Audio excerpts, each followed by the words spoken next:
Bismillahirrahmanirrahim. Assalamualaikum warahmatullahi wabarakatuh. Alhamdulillah wassalatu wassalamu ala Rasulillah amma ba'du. Apa kabarnya teman-teman semuanya? Semoga sehat selalu dan tetap semangat.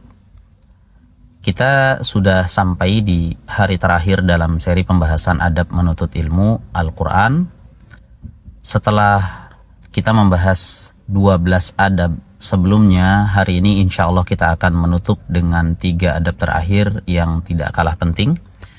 Semoga setelah memahami dan menerapkan adab-adab ini, kita semakin siap dalam menuntut ilmu dengan lebih baik dan juga lebih berkah. Amin ya rabbal alamin. Yuk kita mulai dengan adab pertama hari ini. Adab yang ke-13 yaitu ijtinabul ma'asi, menghindari perbuatan maksiat yang menghilangkan ilmu. Jadi yang namanya maksiat itu adalah sesuatu yang bisa menghalangi masuknya ilmu ke dalam hati kita. Ya, ilmu itu diumpamakan seperti cahaya, dan cahaya Allah ini tidak akan masuk ke dalam hati yang gelap karena perbuatan maksiat. Ya, sebagaimana Al-Imam Syafi'i, beliau pernah mengeluhkan ya terkait hafalannya yang bermasalah,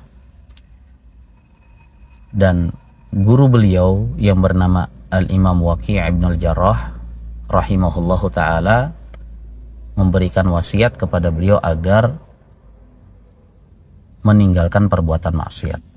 Ya, jadi teman-teman, mari kita hindari perbuatan maksiat, baik yang terlihat maupun yang tersembunyi, supaya ilmu yang kita pelajari ini bisa masuk ke dalam hati dan tertanam kuat dalam ingatan kita. Selanjutnya kita masuk ke adab berikutnya, adab ke-14, yaitu al-amalu bil ilmi, mengamalkan ilmu yang telah dipelajari. Para ulama mengatakan bahwa ilmu ini gak ada manfaatnya ketika tidak diamalkan. Ilmu tanpa amal sama dengan kesia-siaan. Ya, karena setiap ilmu yang kita pelajari, apalagi ilmu Al-Quran, konsekuensinya harus diamalkan dalam kehidupan sehari-hari. Ya, dan mengamalkan ilmu itu bukan hanya membuat kita menjadi pribadi yang lebih baik, ya, akan tetapi juga bisa membantu ilmu itu tertanam lebih dalam diri kita.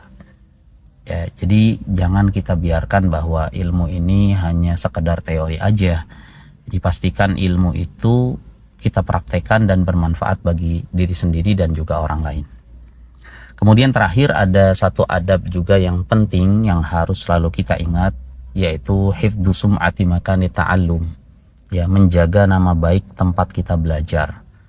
Ya, sebagai murid, ya, kita itu tidak cuma bertanggung jawab atas pembelajaran terhadap diri kita sendiri, ya, kita juga harus menjaga nama baik tempat kita belajar, ya, dimanapun itu, di lembaga apapun itu yang sudah memberikan kita kesempatan untuk belajar, untuk berkembang, maka kita jaga nama baiknya. Ya, penting bagi kita untuk menjaga nama baik tempat kita belajar. Maka hindari hal-hal yang bisa merusak citra lembaga, dan jadikan kita ini sebagai cerminan positif, ya, dari apa yang diajarkan, ya, di tempat kita belajar. Maka jangan lupa untuk selalu mendoakan kebaikan kepada para guru kita, kepada para staf, kepada para tim yang bekerja keras untuk mendukung proses belajar kita. Semoga Allah Subhanahu wa ta'ala membalas kebaikan mereka dengan pahala yang melimpah. Amin ya rabbal alamin. Alhamdulillah kita sudah selesai membahas 15 adab dalam 5 hari ini. Maka dengan menerapkan adab-adab ini, kita mempersiapkan diri untuk menjadi penuntut ilmu yang lebih baik, yang berakhlak, yang beradab. Dan ingat, adab adalah kunci untuk meraih ilmu yang berkah dan juga manfaat yang luas. Dan setelah mempelajari adab-adab ini, insya Allah kita siap untuk masuk ke materi tajwid musawwar, di mana kita akan mendalami ilmu tajwid dan menerapkannya dengan benar dalam membaca Al-Quran. Mari terus kita menjaga adab ini dalam setiap langkah belajar kita, dan semoga Allah memudahkan jalan kita dalam menuntut ilmu dan mengamalkannya. Terima kasih banyak. sudah menyimak sampai akhir. Semoga ilmu yang kita pelajari membawa manfaat dan keberkahan bagi kita semuanya. Subhanakallahumma wa bihamdika asyhadu an la ilaha illa anta astaghfiruka wa atubu ilaik. Wassalamualaikum warahmatullahi wabarakatuh.